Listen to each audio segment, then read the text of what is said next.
Hey, we're Saints. Father Chris here. Welcome to our Crucifixional live stream. Glad to have you beautiful people with us as we wrap up work week. Well, we're wrapping up the work week, but we're also wrapping up a week where we have been talking about how to be successful in business and still keep the soul like a warrior saint. And it's been, I think, a fun week. Hopefully, there's some good questions that we've thrown out there, and hopefully, we have some answers for you when you visit warriorsaints.org. Today, to conclude, I want us to know the purpose for the work. All right. So as we talked about on Monday, God gives the man, when he puts him in paradise in the garden, a purpose. That purpose is to work. He says, till it and keep it, meaning take what you have been given by me in grace and multiply it and give it back to the world. And we talked about doing that in our careers, in our businesses on Tuesday, with integrity and truthfulness and honesty, and not falling prey or victim to the temptations to just chase money, even if it means doing so in an unethical manner. And then Wednesday, we talked about doing that in a very disciplined and very work ethic manner, if I can make up words like that, right? Like it's, excuse me, we've got to work hard and grind to make it all happen. We concluded yesterday by realizing that the way to overcome the temptation to love money ahead of God is by giving it away to those in need, to our charitable institutions, so that we have power over it because we are able to give it away, not just completely consumed with collecting and gathering, right? All of that leads us to the idea today that I want to share, and that is that what we do in our lives, whether it be as an individual warrior saint, as someone who has a significant other, a girlfriend, boyfriend, husband, wife, children, parents, someone in relationship with you, whether it be in your physical health, taking care of your body, whether it be in your business, that all things we do, the purpose that we do it, the commitment that we make to doing this, to be for the Lord, so that everything I do, I'm always remembering him, right? There's a beautiful verse, chapter 16 of Proverbs. Commit your work to the Lord and your plans will be established, right? Like if you give to God and your purpose for doing what you do, like we said, in any relationship, work, physical health, anything, if you do it for God, you're going to find that he will bless that and establish that. Mostly because you're on the right path, right? Mostly because if you're doing things for God, you're going to do them with integrity and honesty and truth, like we talked about on Tuesday. And that's how stuff gets done the right way. You will also see in that verse we talked about yesterday from Luke chapter 21, that there was a poor widow who gave to the church or to the synagogue, the temple.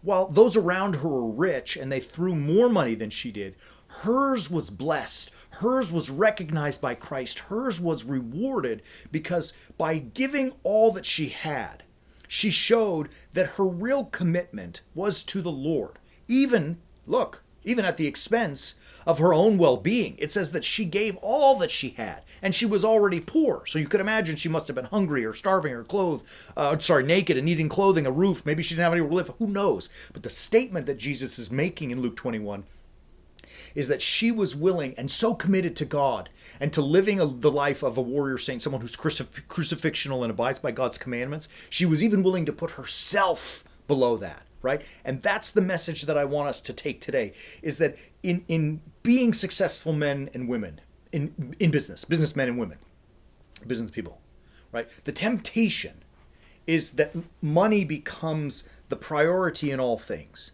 And though we have acknowledged throughout the week that money's important, it's even essential in living a healthy life, we also don't want it to be the first desire, our true master. Because when we do that, we get off into an errant path which leads to sin after sin after sin. Instead, you can keep it on your list of loves, but just at the bottom. Let God and doing his commandments be the most important thing, that to which you commit, so that when you commit to the Lord, as Proverbs tells us, he can bless it. And when you commit to the Lord heartily, like the widow in Luke 21, Christ will recognize that. To do that there's only one way that you can do that, and that is to be crucifixional. That's our word. You know this word. If there are new members of our audience, to be crucifixional simply means to put my will aside in order to do God's will, so that I always hear his commandments in the back maybe even the front of my mind, so that I act on them first. Doesn't mean I can't satisfy my own desires, but only after I have done what God has commanded first, right? And if the two are not congruous, my will and God's will, I got to throw mine out and do his, right? You see that in the Garden of Gethsemane when Jesus says, I don't want to die, but nevertheless, not as I will, but what you will. That is what it means to be crucifixional. It's a very simple thing to do, and it is a brutally hard thing to do. It is because you're fighting against your human nature, your self-preservation, and it's rough. I mean, it's not easy. So how do we do that? What kind of steps do we take? What guidance do we have? What does God tell us about it? How do we do all of these things? How do we ultimately find ourselves to be successful in business and in life as a warrior saint?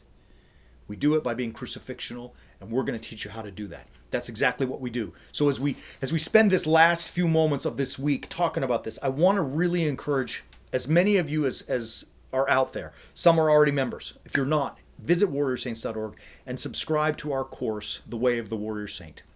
When you get to this website, this is our academy. It's a classroom, basically, for teaching the message of God so you can live it in your life.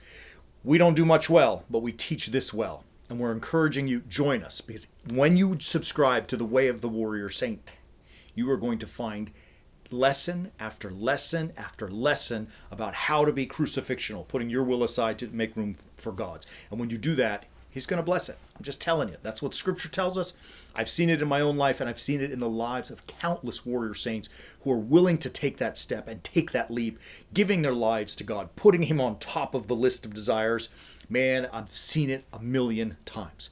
You can do the same. You want to wallow in this misery that, the chaos that you kind of live in? Fine, do it. You can do it. It's up to you. It's your prerogative. But if you want something different, if you want to find yourself being different, there's only one way to do it. Christ's way. That way, we can teach you at warriorsaints.org. Love you, beautiful people. We're going to have Orthros and liturgy on Sunday morning. We hope you join us. That's 9 and 10 a.m. Mountain Standard Time. We'll be back next week to teach more. As always, love you. Have a great weekend. And keep walking on the way of the warrior saint.